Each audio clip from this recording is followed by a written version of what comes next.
Yeehaw! Things are getting wacky when we're adding wizards into the Wild West, because Wild West and Wizards includes exactly what you think. Wizards and magic, of course. Which in some ways is exactly what a Western needs to mix it up a little. If Wild West and Wizards was only the Wild West, it would be boring. This genre of game is my jam, and I've been enjoying it. So let's get this video going.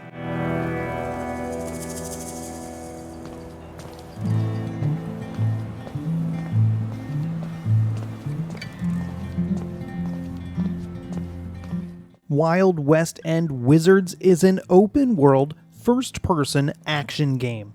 You're pretty much dropped into the world with instructions to find the first town.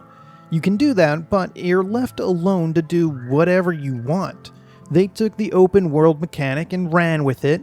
Once you start talking to everyone, you'll realize there are quite a few quests to pick up. But you can also visit many of the points of interest on the map to find something interesting or a quest. For example, I was walking the trail to another town and came across a book that talked about going to a church to find a treasure. Well, that's a quest for me now, to follow that same path. Wild West and Wizards is a lot of reading books. It's a little weird, but if you see a book, it's a good idea to read it. Also, a lot of the quests have to do with getting a book. The game is fairly secretive with information as well. Between the books and the keys, you'll be looking at everything in the game. Keys are a big part of Wild West and Wizards, and the developer loves hiding them everywhere. Anyway, the game starts off by having you choose one of the 3 character classes, either the Gunslinger, the Wizard, or the Witch Doctor. No matter which class you choose, you'll need to use magic and guns.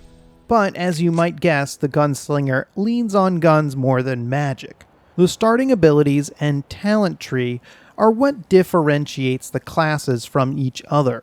My choice is the Gunslinger because who brings magic to a gunfight? The Gunslinger can mark targets to reduce their armor, and they can use abilities which add a little magic damage to their normal shots. You'll find some other spells along the way, but I don't know how useful they'll be. Next, the Wizard class starts with a fireball and an ice bolt, but they will need to use regular weapons. Finally, the Witch Doctor class confuses me. They have spells which convert your life into mana, and spells which steal life from the enemies. Seems like an advanced class, but why bother when I can shoot the enemies? Maybe I'm too old-fashioned. Moving on to weapons, ammo, and gear. There's a lot more equipment than I expected, even a few different types of guns. Revolvers, rifles, repeaters, and shotguns. They even have special named weapons which are more powerful. I'm struggling to find the correct combination, because you can only equip 2 weapons at a time, that give me the most versatility. For example, a shotgun is great in some situations, but enemies are usually at too great a distance for it to be useful all the time. But the Gunslinger's talents only have improvements for the repeater and the revolver. Now, I find the rifle to be the best weapon class in the game since you don't have to scope. But what I really want is an option to melee, since so many of the enemies run right at you. The most surprising part of the weapons is the ammo. There are 3 different ammo types for each gun. It's a cool feature, but I have to wonder why it's there. Sure, the better bullets hit harder, but it's a lot more inventory to manage. Switching ammo types is kinda a pain, and I have enough money to purchase decent bullets all the time. I'm also finding a ton of bullets, and I don't need them. Maybe it's a Gunslinger only issue.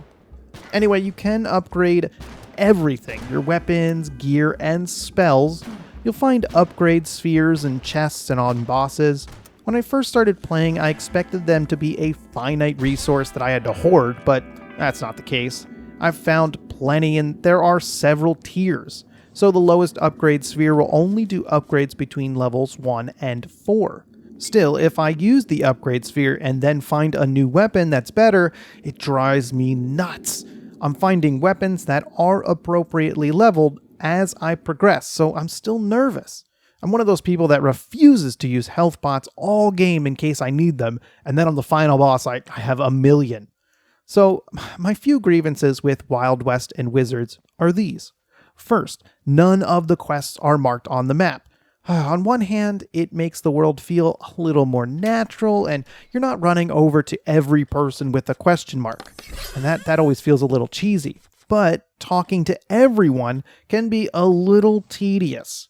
A little balance would be nice here. If the game only showed people that had quests, there's no mini-map, so there's no worry of only running between quest givers.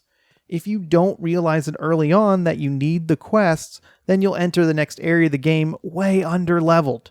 I had to go back when I couldn't defeat anything. Next, the huge map seems awesome at first, with so many points of interest. Oh look, there's so much to do in this game. But in reality, there's far too much room to try and fill. The points of interest are spread so thin that there's so much running between them, and it gets boring. Don't get me wrong, Wild West and Wizards has a ton of stuff to do, but did it have to make them so far apart? The game does slightly sidestep the issue by including fast travel. I mean, magic is allowed in this world, so that's nice.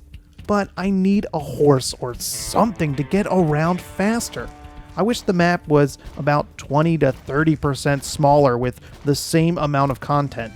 Wild West and Wizards would be a killer, non-stop action game. Overall, Wild West and Wizards is fun, although a bit repetitive. I wish it was a smaller game without so much boring running between objectives. The fast travel helps a little, but it's not enough to overcome the monotony. If you can look past that, then this game has a silly style that can be a lot of fun. I need more games that have me talking to ghosts to figure out how to stop some cultists in the Wild West. And me? They call me the Gunslinger. Thank you. Wild West and Wizards was a blast. But what should I play next? And is it from that itch.io bundle? Thank you very much for watching, and you will hit subscribe now.